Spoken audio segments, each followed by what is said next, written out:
Congress has clear authority to oversee the federal judiciary, and that includes making sure that the highest court in the land is held to equally high ethical standards.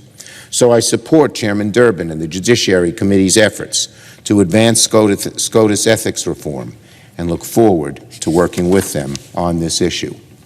In the meantime, Senate Democrats will continue to help restore faith and balance to the federal judiciary by keeping up our historic pace of confirming President Biden's judicial nominees. And on voting rights, the great John Lewis said, quote, "Democracy is not a state, it's an act, and each generation must do its part to help build what we call the beloved community." We should heed these words in our day and age, because today, House Republicans introduced their latest broadside against the fundamental right to vote, a sweeping bill that one lawmaker called, quote, "the most substantive and conservative election integrity legislation that will come before the House in over a generation." Let me say it again.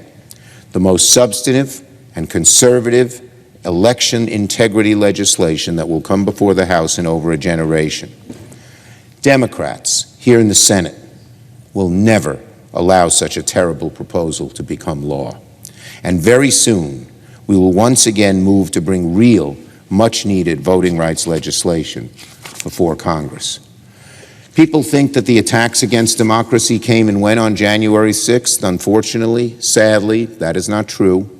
In states as diverse as Georgia, Texas, Iowa, Florida, and Arizona, partisans have rewritten the rules of our elections in broad daylight to make it harder to vote in a democracy that, of course, for centuries has hailed the right to vote and advanced it. Today's bill from Republicans is the latest example of the giant step backward the Republicans these days are taking when it comes to voting rights, and Democrats will fiercely oppose it. Yield the floor. Oh, I do not yet yield the floor. Madam President, I understand that there's a bill at the desk that is due for a second reading. The clerk will read the title of the bill for the second time. S-2178, a bill to extend the Chemical Facility Anti-Terrorism Standards Program and so forth, and for other purposes. In order to place the bill on the calendar under the provisions of Rule 14, I would object to further proceeding. Oh no, friends. I have bad news to share with you this Monday. The United States national debt has soared by $1 trillion in just 5 weeks. Republicans are urging Democrats and President Biden to take immediate action to address this debt issue. Also, Congress faces a deadline to agree on a bill that would fund our government and avoid a shutdown. My dear friends, please make sure that you watch until the end of this video. Also, in 4 days, I will be announcing several winners for the Walmart gift card giveaway. My dear friends, please make sure you enter these weekly giveaways by clicking and liking several of my videos, and then comment below the keyword of each video that you watch. The more videos that you watch and then comment on, friends, the greater your chances of winning these weekly giveaways. The United States national debt has increased by $1 trillion in just 5 weeks since President Biden signed a bill into law. According to the U.S. Treasury Department data, the national debt stood at $32.47 trillion on July 6, 2023. That is $1 trillion more than the $31.47 trillion seen on June 2nd. The national debt had been stuck at the June 2nd level for months now because the government had hit the debt ceiling and was legally prohibited from borrowing any more money. However, on June 3rd, President Biden signed legislation reflecting negotiations with House Republicans that requires a small spending cut next year.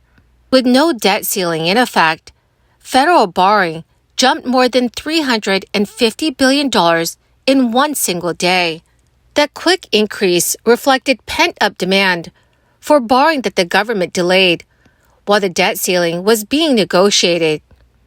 The national debt has now increased by $4.7 trillion since President Biden took office in January of 2021, and it's expected to only keep rising in the face of annual budget shortfalls of at least $1 trillion per year. Even though the national emergency has come to an end, federal spending has remained very high. Americans are bracing for higher inflation over the next few years, even as they anticipate a drop in consumer prices over the short term. The median expectation is that the inflation rate will be up 3.8% 1 year from now.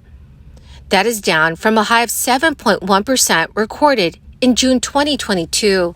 But consumers anticipate that inflation will remain sticky in coming years, and this is according to the survey, estimating that inflation will hover around 3% 3 years from now and remain steady at 3% 5 years from now. And by comparison, central bank policymakers projected in their latest economic forecasts that inflation will fall to 2% by the year 2025. Americans expect the cost of homes, college tuition, medical care, and rent to increase over the next year, but they projected declines in the price of gasoline and food. A new survey, which is based on 1,300 U.S. households, plays a critical role in determining how Fed policymakers respond to the inflation crisis. That is because actual inflation depends, at least in part, on what consumers think it will be. Chairman Jerome Powell has repeatedly stressed that policymakers are committed to wrangling inflation back to the Fed's 2% target goal. Policymakers lifted the benchmark federal funds rate 10 consecutive times over the span of 15 months before hitting a pause this past June. However, they have signaled that additional tightening is on the table amid signs of underlying inflationary pressure within our economy. Well, my amazing and most beautiful friends, that is the end of my daily stimulus update video for this Monday. My dearest friends, thank you so very much for joining me here every day and for being part of this community. This coming Friday, I will be announcing several winners for the Walmart gift card giveaway. My dearest friends, please make sure that you enter the giveaway by clicking and liking several of my videos and then comment below the keyword of each video that you watch.